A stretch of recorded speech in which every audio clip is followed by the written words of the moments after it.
Village du Code, c'est donc une initiative qui donne à voir un certain nombre d'actions conduites par le ministère sur le développement de cette pensée algorithmique, de l'accompagnement d'une des principales nouveautés des programmes 2016 concernant la programmation dans les apprentissages. Ça fait un certain temps que le ministère travaille sur cette question-là pour développer et accompagner la création de ressources numériques.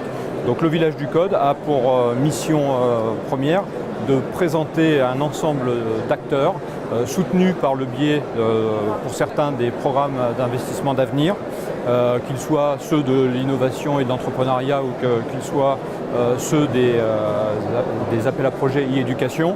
Ce sont des projets donc, qui ont développé un certain nombre de ressources qui permettent d'appréhender la programmation dans les apprentissages selon différents contextes, puisqu'on sait bien que les écoles n'ont pas les mêmes niveaux d'équipement.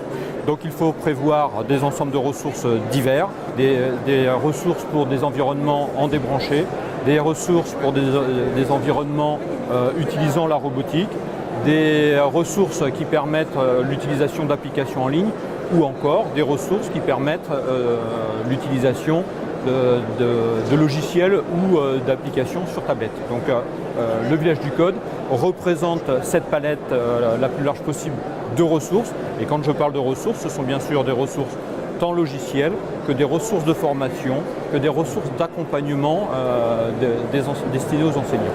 En complément aux actions menées par des associations d'éducation populaire, par des laboratoires de recherche ou des industriels, nous avons souhaité convier au sein de ce Village du Code également des enseignants, des experts terrain qui ont des initiatives extrêmement pertinentes, et je fais référence notamment au projet Robot Déviant, qui est une initiative premier degré qui a été lancée avant que la programmation devienne obligatoire dans les programmes 2016 et qui a une aura très intéressante, qui a été récompensée par un prix de l'innovation dernièrement et qui a permis d'essaimer cette question de la programmation dans le premier degré au niveau de toute une circonscription. Alors toute la circonscription n'y a pas adhéré nécessairement, mais un grand nombre d'enseignants ont participé à cette action-là, qui a été reconnue d'ailleurs ce matin par la ministre elle-même.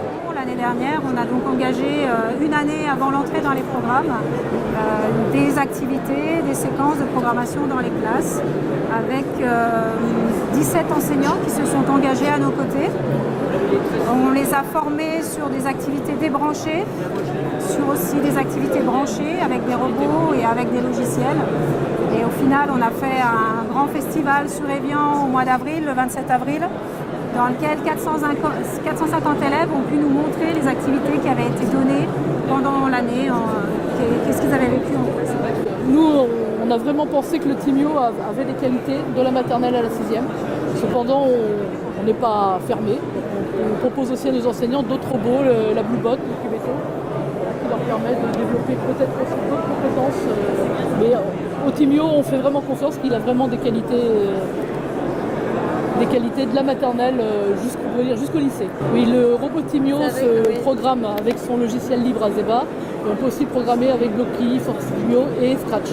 Et donc comme Scratch étant dans les programmes maintenant, ça permet aussi de répondre à la commande institutionnelle. C'est vrai que Timio a peut-être une longueur d'avance parce qu'ils ont quelques années